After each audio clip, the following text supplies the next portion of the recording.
Prieš gerą pusmetį mano šeimos gydytoja man praneša, kad aš esu didelėj rizikos grupėj. Aišku, šita žinia mane šiek tiek nustebino, bet ne tiek, kaip kad būčiau tai išgirdusi prieš 10 ar daugiau metų, kai aš dar netaip stipriai draugavau su Neolife. Taigi nuo pradžių. Jau 4-5 metus maždaug aš jaučiuosi visiškai sveika ir tiek pat laiko pas gydytojus visiškai nesilankiau. Išskyrus tai, kaip žinia, kad kartais pagal programas šeimos gydytojai pakviečia pasidaryti tyrimus. Nuvykau, atliko išsamius tyrimus ir visi rodikliai pas mane normos ribose, išskyrus vieną ir ko gero galite spėti koksai. Cholesterolis. Vadinamas blogasis cholesterolis. Taip, ir jis pas mane viršyje, ne pirmą kartą jisai aukštas, praktiškai kiekvieną kartą, kai aš tyrimus atlieku, jis pas mane aukštas. Šį kartą viršyje daugiau kaip 2 kartus. Ir 2,2 kartus viršyje. Jeigu norma 5,8 kraštutinė riba, tai pas mane, ne, dabar bijau sumeluoti. Tiesiog aš tiksliai paskaičiavau 2,2 kartų. Blogasis cholesterolis viršyje. Galėsiu pasidalyti, ne iki 10. Iki 10. Blogasis MTL. Jo, bendrasis, aišku, aukštas, bet tiesiog dėl to, kad MTL aukštas. Aš galėsiu iš tiesų, šiandien pamiršau išrašą atsivežti, kad galėsiu pasidalinti. Taip, ir aišku, programa parodo tą didelę ligų riziką. Širdies ir kraujotakos ligų. Kodėl? Todėl, kaip daugumai jau žinot, kad jei oksiduojasi blogasis cholesterolis, kemšasi kraujagyslės, gali atsirasti trombų rizika, uždegiminiai procesai, apie ką jau šiandien irgi girdėjom, infarkto, insulto rizika.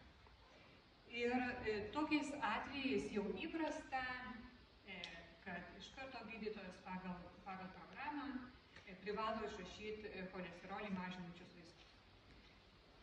Žinoma, šitų vaistų pasekmes aš po parašu jų atsisakau.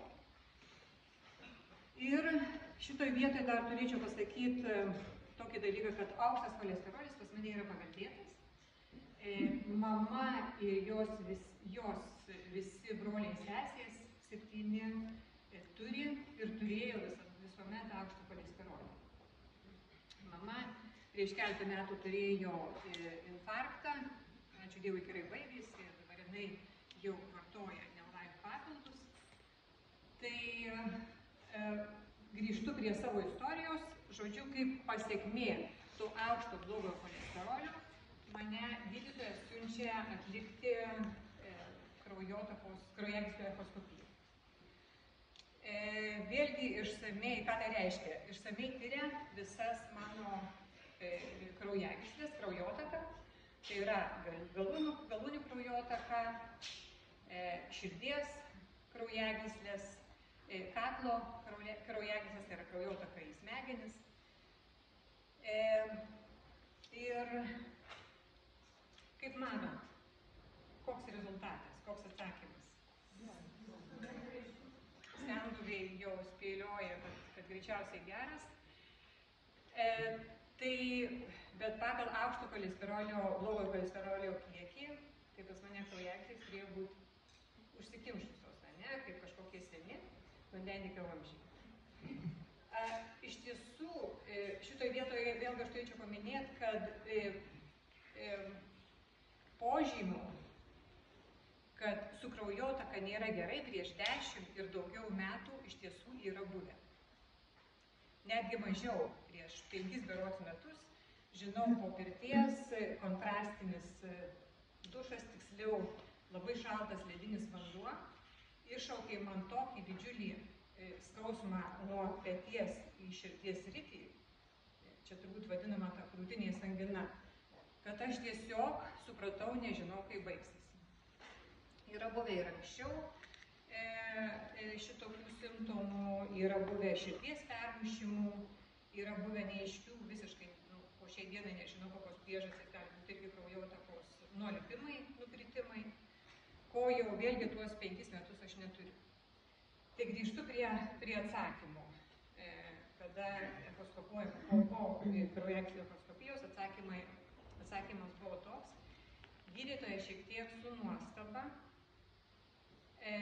sakom, pas jūs kraujagyslės visiškai švarios, jokių apnašų, spindžiai normalūs ir kraujagyslių sienelės elastingos. Žodžiu, viskas visiškai švaru. Ir aišku, tai mane šiek tiek nustebina, nes aš galvojau, kad nebus jau taip visiškai viskas labai gerai, nors paskaitų buvau čia, Neolife, girdėjus labai daug ir ta informacija mane įtikino, aš dėl to produktus vartojau, dėl žodžių žinodama, kaip tiesiog pastiprinti save ir profilaktiškai palaikyti savo sveikatą. Bet labiausiai mane nustebino tai, kad gydytoja manęs nepaklausė, o ką darai, kad toks aukštas MTL, vėlgi gydytoja man parekomendavo, tiesiog sakė, tau jau aš turiu išrašyti vaistus, ir iš karto klausė, ar tu gersi ar negersi, sakiau, ne, pasirašiau, bet nepaklausė, ką vartoju, ką darau, kad toks aukštas cholesterolis, o kraujagyslės visiškai švarios, jis nesioksiduoja. Ir kaip žinom, blogas cholesterolis, jis visai neblogas, jis blogas tada, kada jis oksiduojasi. Mūsų tikslas jį apsaugoti nuo oksidacijos. Tai jeigu gydytoja manęs nepaklausė, ką aš darau, mes klausim.